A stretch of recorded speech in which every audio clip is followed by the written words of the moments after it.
Ada, Pak. Ada yang belum pernah, belum pernah naik pesawat. Belum. Ada juga. Oke, enggak apa-apa. Kalau gitu akan nanti kalau setelah lulus kalian jadi orang sukses, perginya naik pesawat terus ya, jadi lagi. Oh, ini loh yang dulu maksudnya bagian ini namanya ini ya. Karena kalian belum kan otomatis enggak tahu bagian dari bandara atau pelabuhan udara, ataupun yang sudah pernah naik, mungkin masih bingung istilah-istilah konstruksi bangunan sipil yang ada di Bisa dinyalakan kameranya. Di pelabuhan udara. Oke, kita akan berlanjut ke slide yang lain. Organisasi penerbangan yang ada di dunia itu ada ICAO, ya, ke IATA, AO, IAT, FAA, dan NTSB. ICAO ini adalah organisasi yang mengeluarkan pedoman untuk perencanaan bandara, pengembangan bandara, ya. Itu kalau untuk di transportasi udara itu pada Aneks 9, nanti coba dicari Aneks 9, Aneks 14, ya, pada ICAO, ya. Jadi ini aturan-aturannya semacam kalau di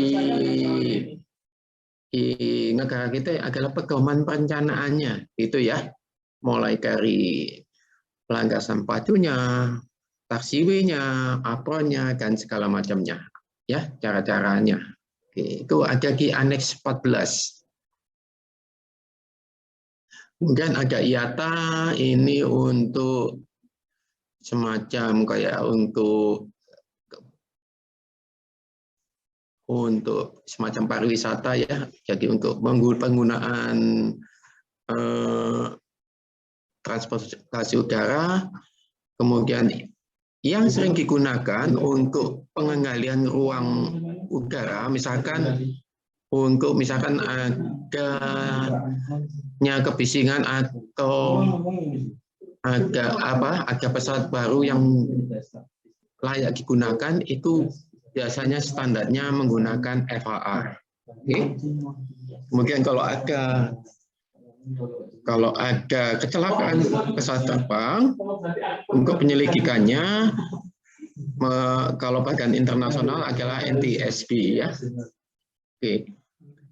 Kita tidak akan membahas organisasi yang ada di dunia.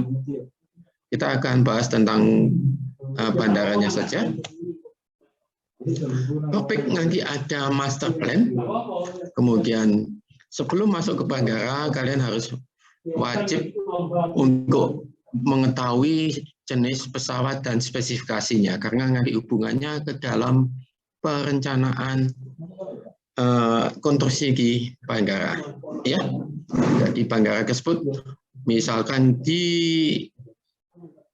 digarati oleh pesawat ukuran berapa, berarti ukurannya landasan pacunya berapa, ukuran untuk parkir pesawat, tempat parkir pesawat berapa, itu harus ada.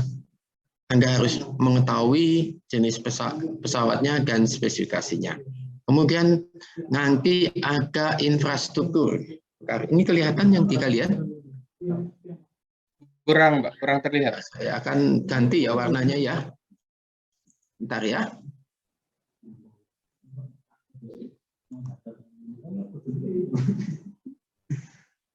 Gimana Pak, saya harus gimana? Maaf Pak. Nggak kelihatan Mas Jan? Ntar saya ungroup dulu.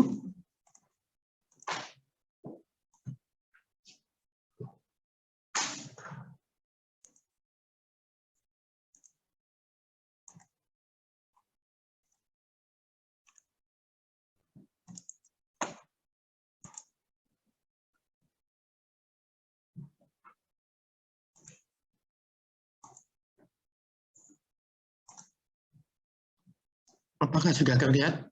Kameranya harus nyala terus. Oke. Jadi di infrastruktur nanti ada gambar airport set atau semacam layout dan infrastrukturnya. Nanti saya akan beri contoh fasilitas di Kingsford Smith Airport ya. Kemudian nanti ada desain runway. Kemudian kita bahas tentang perkerasannya ya. Oke.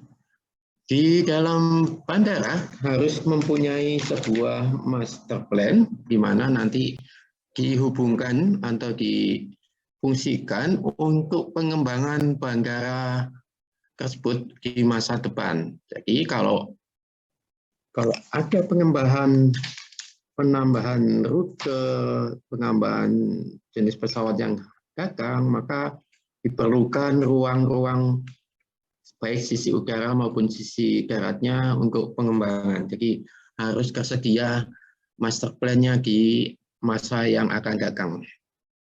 Contohnya mungkin kalau Anda pernah ke Bandara Juanda ataupun bandara di Abdurrahman Saleh, ya paling dekatlah di Bandara Abdurrahman Saleh, dahulu belum ada untuk penerbangan umum, jadi tapi tetap saja pihak bandara mempunyai master plan di mana nanti kalau difungsikan sebagai bandara umum atau dijoinkan dengan baik untuk fasilitas yang khusus untuk TNI ataupun yang umum, maka harus ada pengembangan.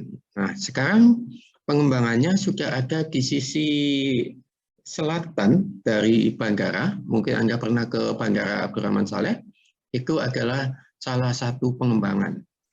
Meskipun tempat parkir pesawatnya tidak terlalu besar, tapi nanti masih akan dikembangkan lagi. Mungkin di sisi selatan lagi, kalau kalian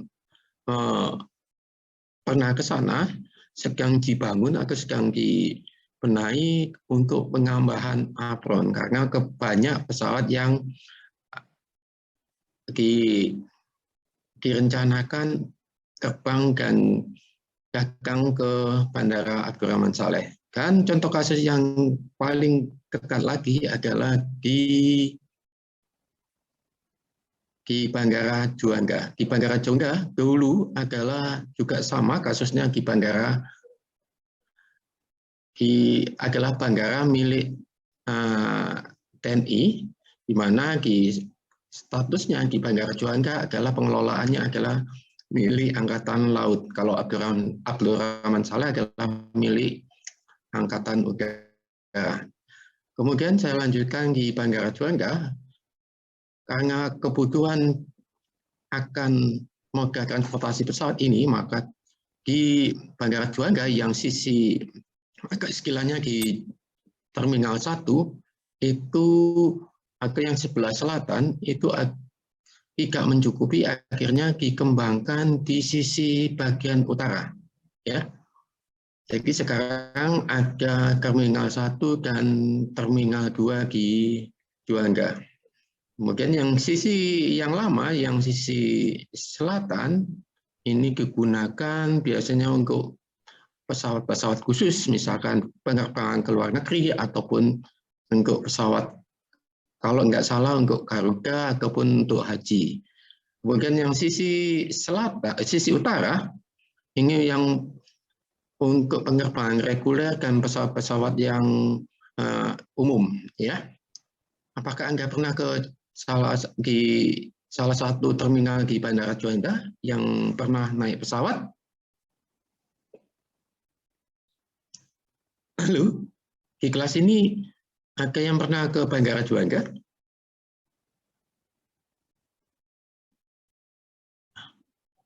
Halo? Pernah, Pak. Pernah. Yang terminal berapa? Tapi saya terakhir waktu dulu, Pak. Waktu umroh SD, Pak. Udah lupa, Pak. Umroh? Iya. Ya, berarti yang sisi selatan ya? Kalau nggak salah ya, untuk haji. Oh, beda ya umroh sama haji? Nggak tahu ya kalau haji. Oke, jadi ada Terminal 1 dan Terminal 2. Mungkin contoh kasus yang masih sedang dikerjakan adalah di Bandara Kediri. Di Bandara Kediri itu ada juga, mereka punya master plan pengembangan dari bandaranya. Jadi yang dibangun sekarang bagaimana, untuk pengembangan yang akan datang juga bagaimana. Oke, kita lanjut. Ini adalah contoh master plan dari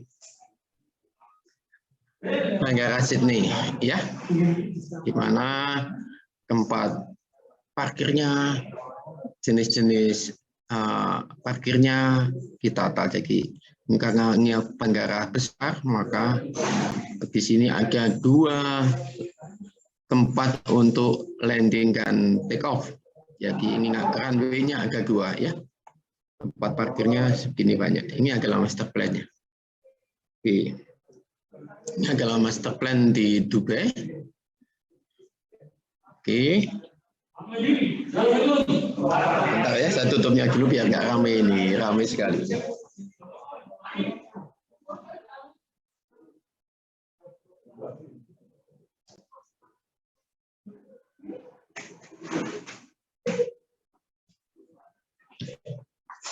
Bentar ya. Kita akan belajar karakteristik pesawat yang memengaruhi perencanaan lapangan terbang. Antara lain di karakteristik nanti misalkan untuk berat pesawat nanti hubungannya dengan tebal lapis perkerasannya. Kemudian dimensi pesawat nanti berhubungan tentang perencanaan geometrik apron, taxiway, runway, dan geometrik hanggar. Kemudian karakteristik pesawat berhubungan dengan kapasitas dan jenis barang yang diangkut.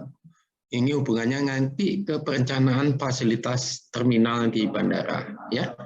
Jadi barang yang diangkut itu apa, kapasitasnya berapa, itu nanti hubungannya dengan terminal bandara udara. Misalkan pesawat besar mampu mengangkut berapa penumpang, nah, nanti fasilitas terminalnya nanti harus direncanakan berapa gate sih yang harus dibuat, ya. Gate kalau di bandara itu adalah pintu 1, pintu 2. Kalau kalian naik, mungkin di stasiun juga istilahnya juga gate. Ya, di bandara juga ada gate 1, gate 2, dan gate 3, dan seterusnya. Atau gerbang, ya, kalau diterjemahkan secara umum. Kemudian dimensi pesawat terbang yang paling berpengaruh adalah yang pertama adalah bentang sayap terpanjang pesawat terbang. Jadi bentangan sayap itu pengaruh ke lebar dari lajur langgasan pacu dan langgasan take off dan landing, dan untuk di taxiway maupun di apron. Jadi nanti ada bentang pesawat, ada panjang badan pesawat, jejari putar. Jadi pesawat tersebut manuvernya itu loh. Jadi kalau jejari putar itu untuk manuver pesawat. Jadi beloknya itu kan kalau rentangan sayapnya besar kan butuh ruang bebas yang juga cukup besar. Sama halnya kalau kalian belajar di lalu lintas. Di lalu lintas juga ada manuver kendaraan berat dan kendaraan ringan, yaitu beloknya berapa CR-nya gitu. Nah, dimensi pesawat antara lain tadi yang di slide sebelumnya ada bentangan sayap, ya, dari ujung sini sampai sini. Kemudian ada panjang sayap, kemudian radius putarnya, ya. Diperlukan data seperti ini. Nah, nanti di spesifikasi di pesawat nanti akan muncul semuanya. Oke, kita akan belajar jenis-jenis pesawat dan spesifikasinya. Kita akan belajar, ini adalah miliknya Boeing 7777. Ini spesifikasinya ada semuanya, ya. Nah, ini adalah berat pesawat, maksimum landing dan maksimum take off. Nanti hitung-hitungannya nanti ada semuanya. Wingspan-nya, bentangannya adalah ini.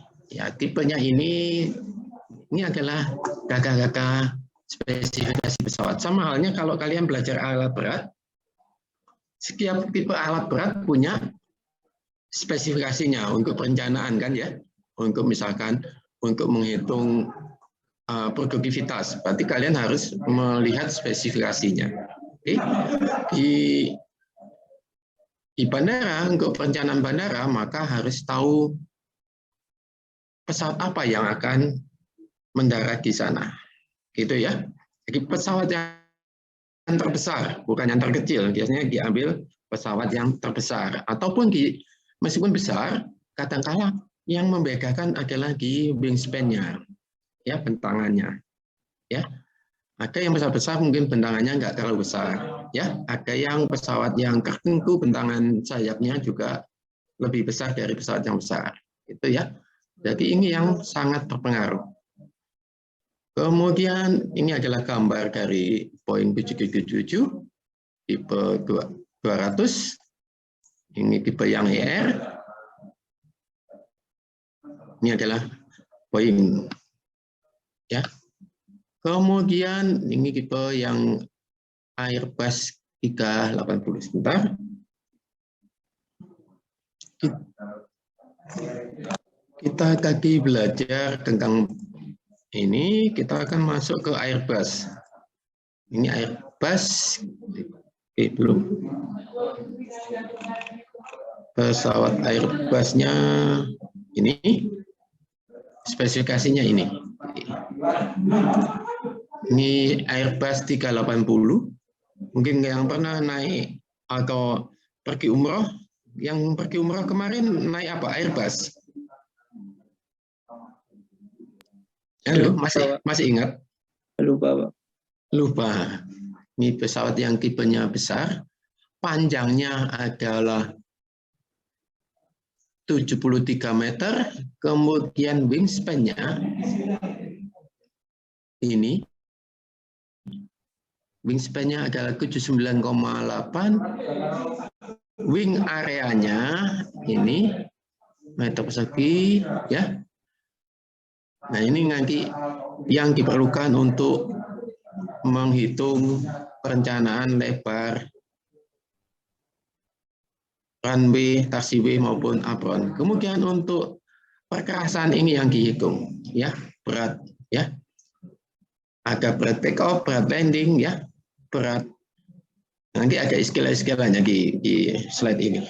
Oke, saya nggak bisa menjelaskan rinci untuk perencanaan bandara karena waktu kita cukup terbatas. Jadi waktu dulu Pak Ugi kuliah itu ada mata kuliah bandara khusus 1 semester, ya. Jadi 1 semester belajar tentang bandara, kebandaraan. Tapi di sini kita hanya memperkenalkan saja. Kalau kalian tertarik, kalian bisa lebih serius belajar di sini. Mungkin sebagian besar sudah saya tampilkan di sini, tetapi tidak rinci, ya. Hanya yang penting-penting saja. Ini adalah tipe Airbus, ya.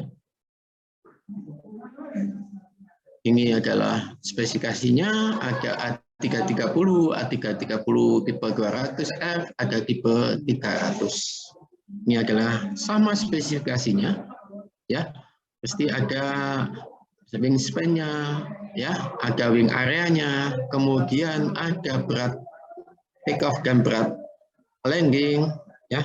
Semua spesifikasinya sama standarnya. Ini adalah contoh 330 yang 300.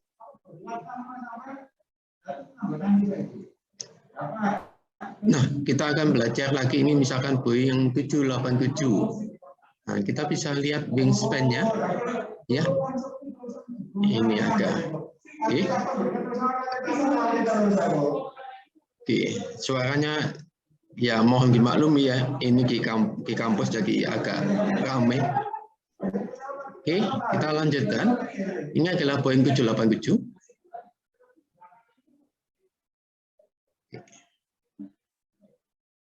Kemudian ini adalah pesawat-pesawat kecil, ya. Nah, di pesawat kecil pun tetap harus ada spesifikasinya, wingspan-nya, ya. Ya. Kemudian ada berat take off, berat landing-nya sama semuanya. Jadi biasanya untuk bandara-bandara pionir, bandara yang baru dibangun, atau bandara perintis, misalkan yang ada di Kalimantan atau di Sulawesi ataupun di Papua, kalau bandara perintis atau bandara pionir biasanya untuk pesawat-pesawat yang kecil, ya. Ini tipe yang lain, spesifikasinya juga.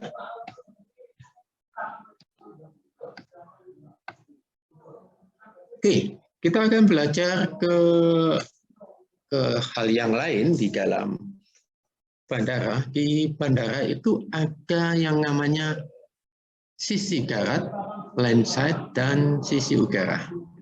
Sisi darat itu adalah bagian terminal, gate sampai ke dalam, sampai keluar parkir. Itu adalah sisi darat yang tidak digunakan untuk operasional pesawat, tetapi hanya digunakan untuk pelayanan dari penumpang dan barang. Kemudian ada sisi udara, di mana sisi udara ini digunakan untuk operasional dari pesawat. Ya, jadi di bandara itu ada namanya sisi darat dan sisi udara. Oke, harus diingat ya, nanti kalau kalau kalian sudah naik di pesawat, berarti kalian sudah masuk sisi udara. Tapi kalau kalian masih di terminal atau tempat parkir, itu bagian dari sisi darat.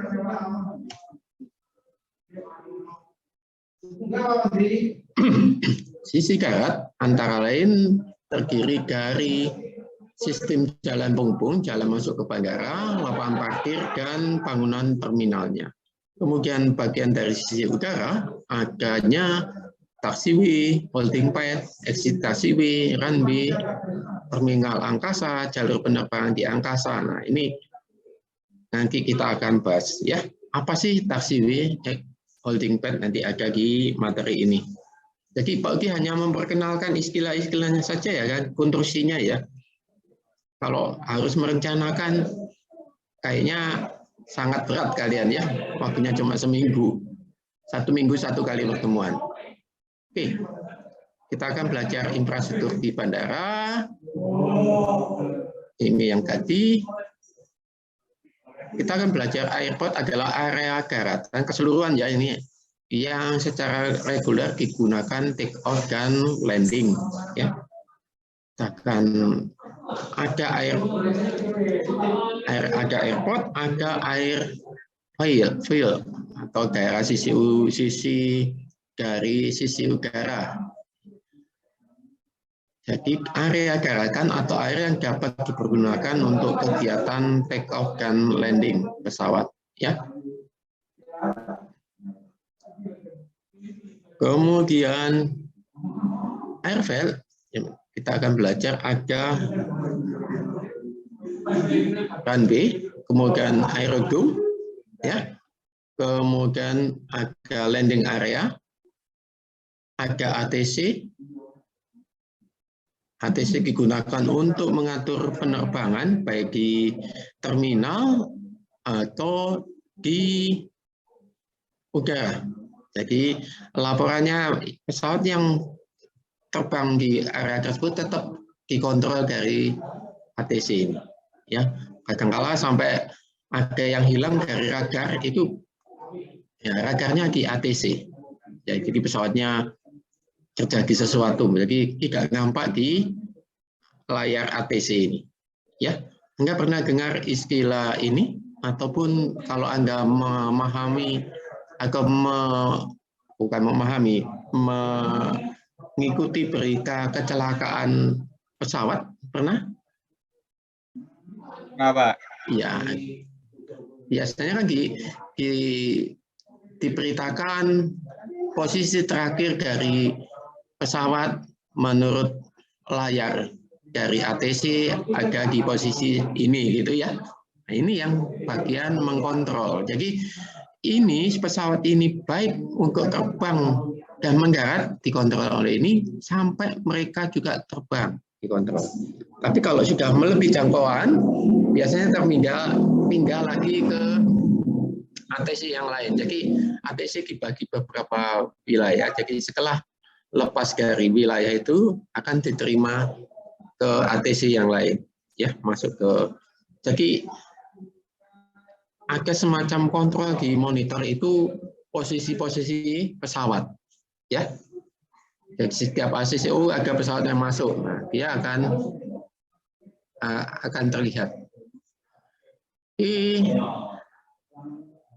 Sebentar, mungkin saya akan carikan, mungkin kalau ada sih sebentar, saya kok baru terlintas kalau bisa mencari ATC. Sebentar ya, saya akan cari untuk memberi penjelasan ke kalian tentang YouTube di ATC. Sebentar, baru ingat saya. ATC.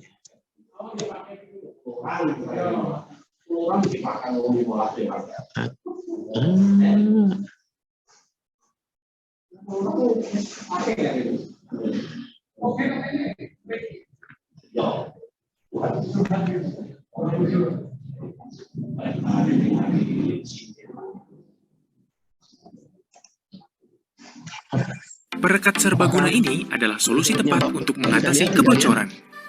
Bisa untuk pipa bocor, seng, atap kecil. Dan memang kalau bicara soal ATC gitu ya, itu salah satu tugas utamanya adalah untuk mencegah pesawat bertabrakan di udara. Ini memang tanggung jawab dan tugas yang berat sekali dilakukan oleh mereka. Betul. ATC di Indonesia ini juga memberikan solusi kepada pilot atas segala kendala di udara dalam waktu hitungan detik. Inilah yang bisa terjadi jika lalu lintas udara sangat sibuk. Kesalahan kecil bisa berdampak fatal bagi penerbangan. Suaranya terdengar di kalian? Tak hanya pilot, lalu lintas ini menjadi tanggung jawab oleh Air Traffic Control atau pemandu lalu lintas penerbangan. Di Indonesia, aktivitas pemanduan penerbangan dipandu oleh 2 FIR atau Flight Information Region ATC Jakarta dan Makassar. Di Jakarta, pemanduan dilakukan oleh tim ATC Bandara Soekarno-Hatta. Pesawat dikontrol di monitornya. Ruang udara Indonesia yang sedemikian luas itu dibagi 2 bagian besar, FIR Jakarta dan FIR yang namanya Makassar. Nah, di FIR Jakarta pun juga dibagi beberapa sektor lagi. Untuk yang ketinggian 24.500 kaki itu sampai 12 sektor. Agar bisa terbang, pesawat harus mendapatkan flight clearance atau izin terbang dari ATC. Pilot atau petugas operasi penerbangan dari maskapai harus menyerahkan rencana penerbangan mereka yang berisi tujuan, jumlah bahan bakar, rute penerbangan, serta jumlah penumpang dan awak pesawat kepada unit briefing office. Pilot juga wajib mengambil kondisi cuaca dari unit BMKG. Seluruh informasi dalam rencana penerbangan lalu didistribusikan ke unit delivery ATC dan seluruh unit terkait selama rute penerbangan. 30 menit sebelum penerbangan, flight progress strip yang seperti ini akan keluar secara otomatis tercetak pada unit delivery ATC. Dan 10 menit sebelum keberangkatan, pilot dan juga petugas ATC akan berkoordinasi untuk mengeluarkan ATC clearance terkait dengan rencana penerbangan. Setelah izin dikeluarkan, pilot sudah bisa mengarahkan pesawatnya menuju landasan pacu. Proses ini dibantu oleh petugas unit ground control. Selanjutnya, izin pesawat lepas landas atau mendarat ditangani unit tower controller. Hingga ketinggian 1000 kaki, pesawat masih dipantau unit ini. Dan disinilah pesawat di atas ketinggian 1000 kaki diawasi. Namanya Unit Approach Control atau Area Control Center. Di sini terpantau lalu lintas penerbangan lewat radar. Para petugas mengarahkan pilot pada rute imajiner untuk mencapai bandara tujuan. Para petugas inilah yang berkuasa memberikan izin kepada pilot untuk mengubah pergerakan pesawat dan izin menambah atau mempertahankan kecepatan. Seringkali petugas harus siap solusi atas segala kendala yang dihadapi pilot. Tak main-main jika petugas terlambat merespon dalam hitungan detik, fatal akibatnya. Per hari ada sekitar 1.200 penerbangan, baik domestik maupun internasional yang melintas di ruang udara Indonesia. Dengan frekuensi sekitar 70 penerbangan per jam, tak jarang satu petugas ATC harus melayani belasan pesawat. Konsentrasi tingkat tinggi terus mereka terapkan. Ini bukan main game ya. Teman di belakang misalnya manggil kita Iya, nih, masih ngontrol juga. atau disuruh ngapain, mau nanya apa gitu, kita juga nggak Mungkin terlalu sambil merhatiin main karena game kita sambil udah ngontrol. konsentrasi sama trafficnya, dan kita juga udah bekerja dalam tekanan itu, soalnya udah banyak traffic yang kita hadapi. Ada 400 personil tugas ATC di Bandara Soekarno-Hatta yang bekerja bergiliran. Tekanan kerja yang kuat membuat sejumlah cara diterapkan untuk pola manajemen stres. Mulai hiburan hingga pemeriksaan kejiwaan dan kesehatan. Basicnya seorang ATC itu melakukan rutinitas pengecekan dia punya pekerjaannya tiap 6 bulan sekali. Teori maupun praktek akan dicek, kesehatannya itu dicek setahun sekali. Khusus untuk yang 50 tahun ke atas, itu setahun 2 kali. Tak bekerja sendiri, seorang petugas ATC juga didampingi asisten dan supervisor ATC. Pesawat yang mondar-mandir Kemahiran di berbahasa wilayah Inggris, udara itu. fisik prima, penguasaan bidang, dan tidak ada beban psikologis adalah kompetensi yang harus dipenuhi seorang petugas ATC agar dapat tenang memberikan arahan kepada pilot. Giovanni Anggasta, Dwita Meriani melaporkan untuk NET.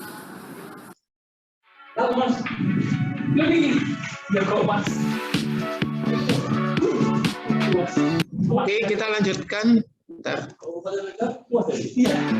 Kita lanjutkan ke materi yang lain. Kembali ke PPT. Jadi Anda bisa melihat fungsi dari ATC tadi ya. Jadi kunci kontrol dari kegiatan berlalu lintas di pesawat ini kuncinya ada di sini. Ya.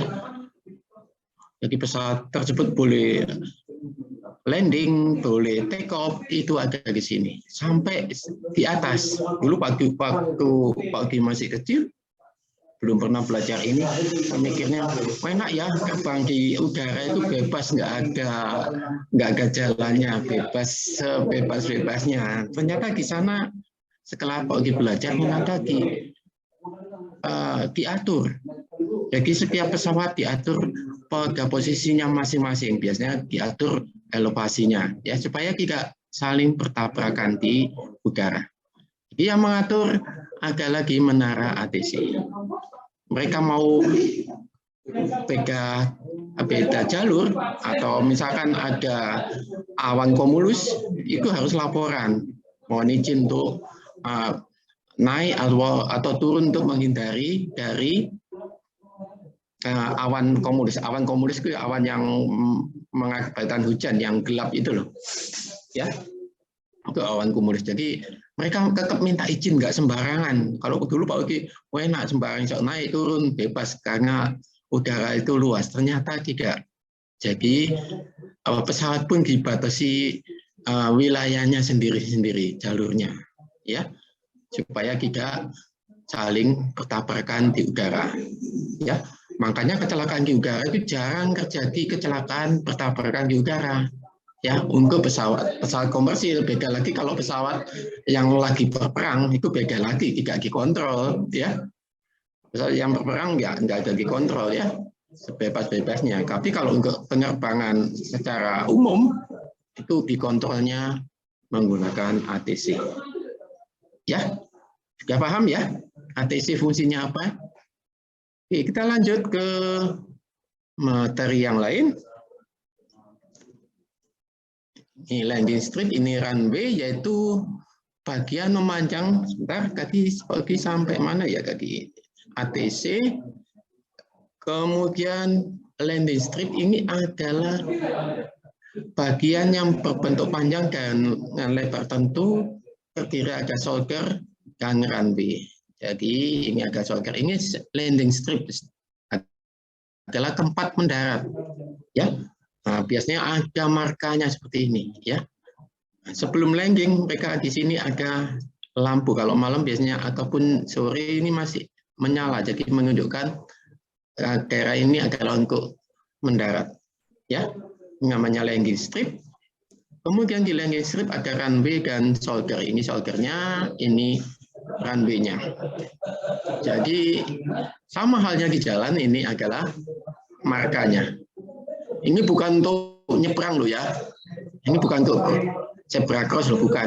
Ya, ini daerah menunjukkan awal dia roda pesawat mengenai landasan. Ya.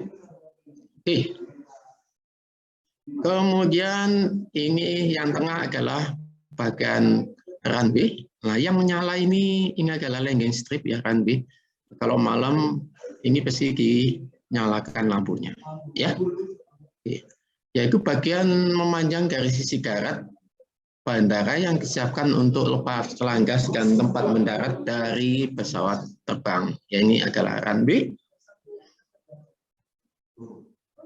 Kemudian adanya terminal bandara, tadi di awal Pak Odi sudah jelaskan, adalah sebuah bangunan di bandara udara di mana penumpang berpindah antara transportasi darat dan fasilitas yang membolehkan mereka menaiki dan meninggalkan pesawat. Jadi ini tempat kita berpindah transportasi dari udara ke moda yang lain, ya. Kemudian ataupun kalau kita transit, kadang-kala misalkan mau ke penerbangan ke Jayapura, biasanya transitnya di Makassar. Ini dibutuhkan namanya sebuah terminal. Ataupun kalau kita mau menaiki pesawat, kita harus menuju ke terminal. Kemudian di sisi udara ada namanya taxiway. Taxiway adalah bagian sisi darat dari bandara yang dipergunakan pesawat untuk berpindah dari runway menuju apron. Kita akan lihat mana saja yang dinamakan taxiway, kembali ke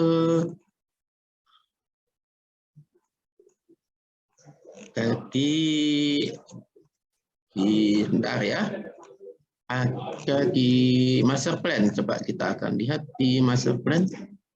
Oke, yang ini kan runway ya, yang hitam ini runway. Mouse-nya Pak G kelihatan? Lihat Pak. Ya, ini. Nah, yang ini adalah, ini juga runway. Yang ini, yang sudut-sudut ini adalah taxiway. Ya. Oke. Atau ke... Nah, ini yang nyukit-nyukit ini adalah taxiway. Jadi dari runway, dia turun, berhenti, pada kode tertentu dia akan belok ke taxiway, ke exit taxiway sampai menuju ke apron, jadi tempat parkirnya pesawat. Atau dari apron menuju ke holding pad, itu biasanya agak lewat juga ke taxiway. Kita akan coba lagi ke materi yang lain setelah Anda tahu namanya taxiway. Jadi yang penghubung-hubung kecil ini ya, taxiway ya. Kalau kalian habis landing, biasanya berhenti kemudian belok ke taxiway.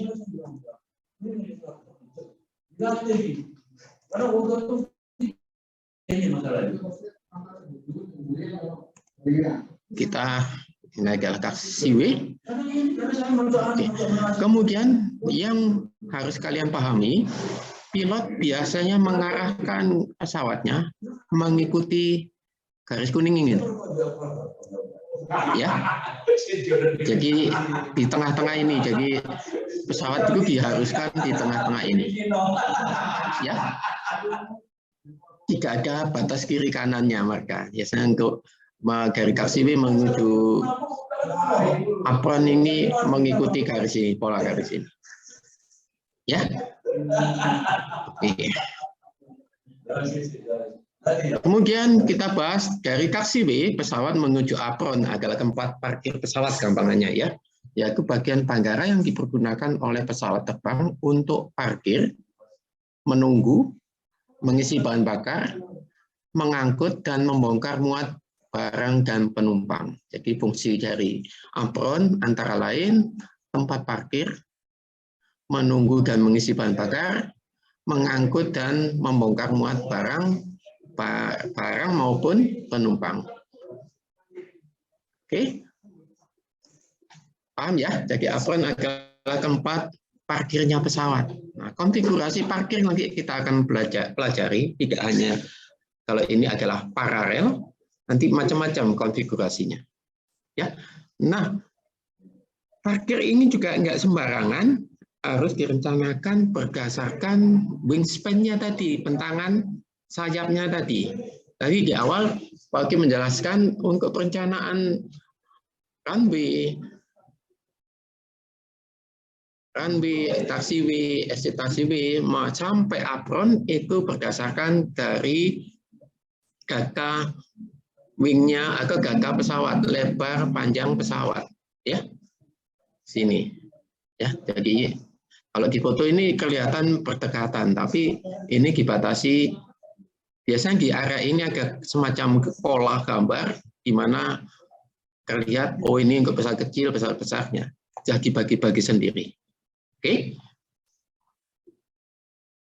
Ini kaki kok kembali lagi.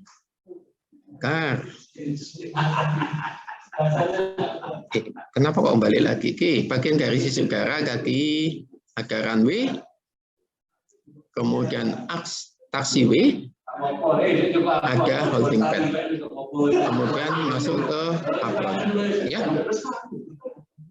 Oke, kita akan pelajari pola-pola runway yang ada di landasan atau landasan pacu runway. Itu polanya macam-macam. Ada yang paralel sejajar, ada yang crossing. Ya, ini hubungannya dengan arah mata angin. Bentar, ini karakteristik runway. Kita akan belajar karakteristik dari runway. Ada struktur perkerasan, ada bahu di samping kanan dan kiri, ada strip runway atau markanya, ada blast pad, kemudian ada runway safety area, ada bagian stopway, ada bagian namanya clearway. Kita akan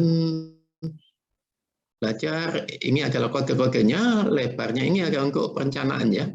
Saya nggak akan jelaskan secara detail, ini adalah untuk perencanaan. Ini lebar minimum runway, kalau kodenya ini lebarnya sekian. Ini adalah kemiringan runway, ya, sama dengan jalan, ya, 2%. Masih ingat di jalan miringnya adalah EN-nya adalah 2%. Kemudian kelandaian runway, ini adalah perkerasannya dan area-areanya. Oke, kita akan jelaskan yang hitam ini adalah pavement-nya. Kemudian yang kedua, yang garis-garis ini adalah shoulder-nya. Yang ketiga, ini adalah blast pad-nya. Ya. Kemudian yang keempat adalah yang hijau adalah safety area dari runway. Jadi tidak kita rencanakan pas ya. Kemudian yang kelima adalah area runway yang bebas dari area pavement-nya. Nah, sekarang kita akan belajar konfigurasi runway. Konfigurasi runway dipengaruhi oleh jumlah atau volume lalu lintas. Orientasinya miring ke kiri atau ke kanan, jadi runway itu orientasi arah utara, arah selatan itu dipengaruhi oleh arah mata angin.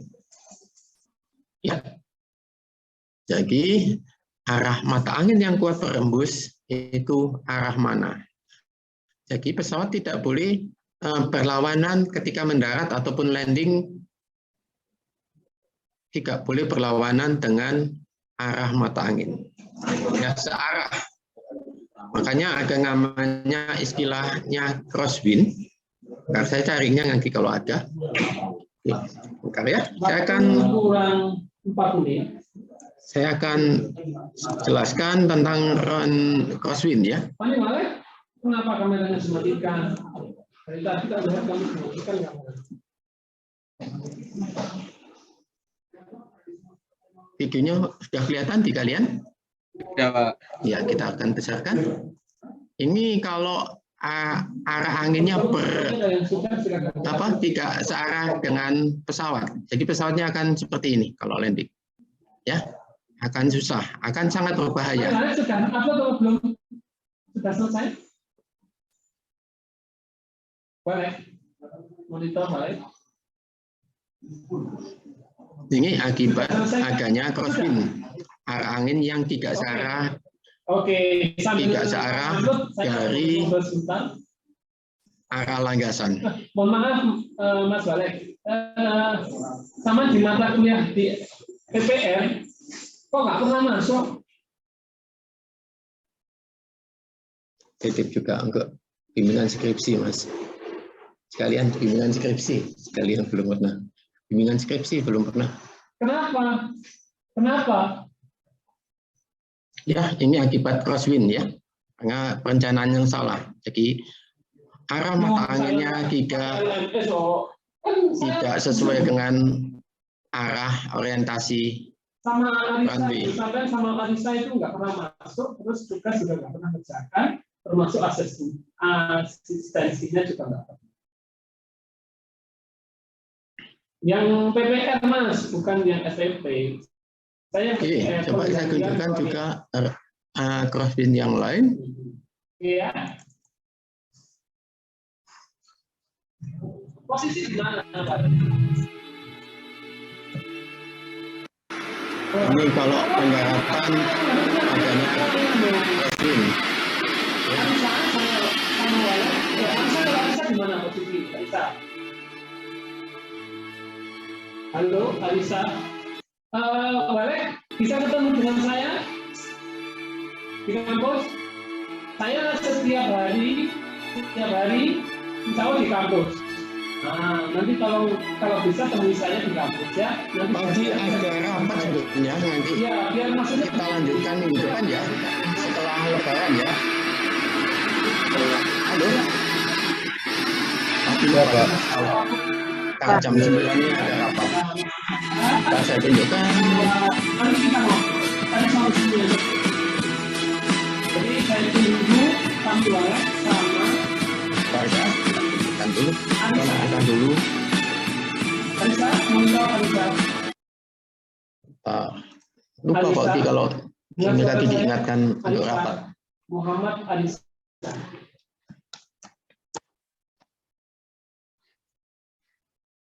Alisa. Boleh nanti tanya teman-teman ya, nomor saya ya, nanti biar janjian. Saya kalau bisa minggu ini sebelum liburan ini kita ketemu ya. Arisa sama Wale saya tunggu di kampus. Oke, saya mohon maaf karena sudah ditunggu. Ya. Saya sampai hari Rabu lah. Ya. Saya Senin, Selasa, Rabu. Saya akhiri untuk hari ini saya di miskol. Lupa kalau jam 9 rapat. Oke. Ini undangannya Pak Augi bukan nggak mau ngajar ini loh. Ada kegiatan. Oke.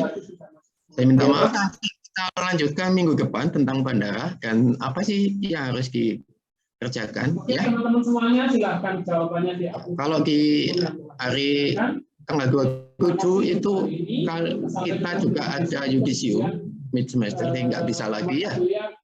Yang hari Rabu itu loh. Iya Pak. Iya nggak bisa lagi. Oke, terima kasih. Oke, kita ketemu lagi setelah Lebaran. Jangan lupa absen ya, sesuai jadwalnya ya. Oke, sampai ketemu. Tetap semangat. Selamat siang. Selamat siang Pak. Yang Pak.